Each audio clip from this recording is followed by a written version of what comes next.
So hi! Welcome and welcome back to my YouTube channel, and for today's tutorial, ituturo ko sa inyo kung paano nga ba mag-register ng GO+149 sa ating Globe SIM. But first, subscribe to my channel and don't forget to hit the subscribe button and the bell to notify you for my new updates. And if you want to learn more, just keep on watching and let's start. So ayan guys, for today's video mula sa ating mobile phone, punta lang tayo sa dial ng ating mobile device. And dito guys, i-dial lang natin is *143 number sign or hashtag, then call or dial. And then dito guys, pipiliin lang natin dito is yung Go+. So nasa number 1 siya, kaya ang itatype natin is number 1, then tap send.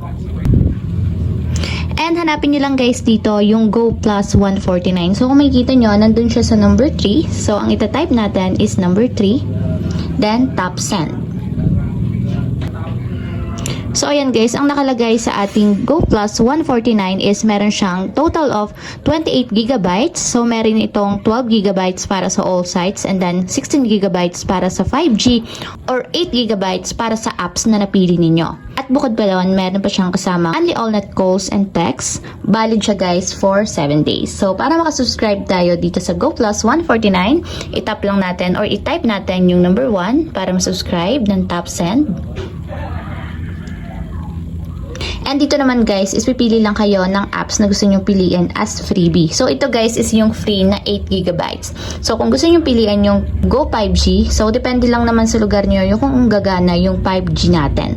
And then yung Go Watch guys is para yan sa mga panonood ng videos katulad ng YouTube, TikTok, or kahit ano pa mang pwede nyo mapanood sa inyong phone. And then yung Go Share naman guys is katulad ng Facebook, Messenger, WhatsApp, or Instagram. So, and then yung Go Play naman is under siya ng mga games katulad ng Roblox, Mobile Legends, COC, or kahit ano pang games. And for example, is yung pipiliin ko na lang is yung number 2, yung Go Watch.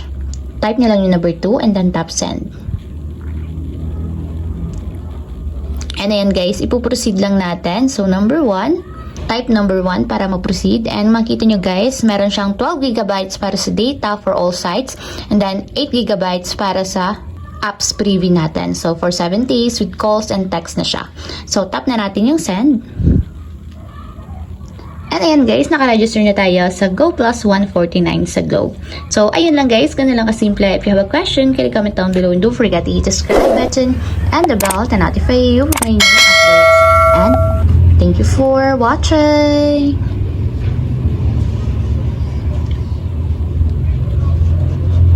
Living life every day, late at night, not okay.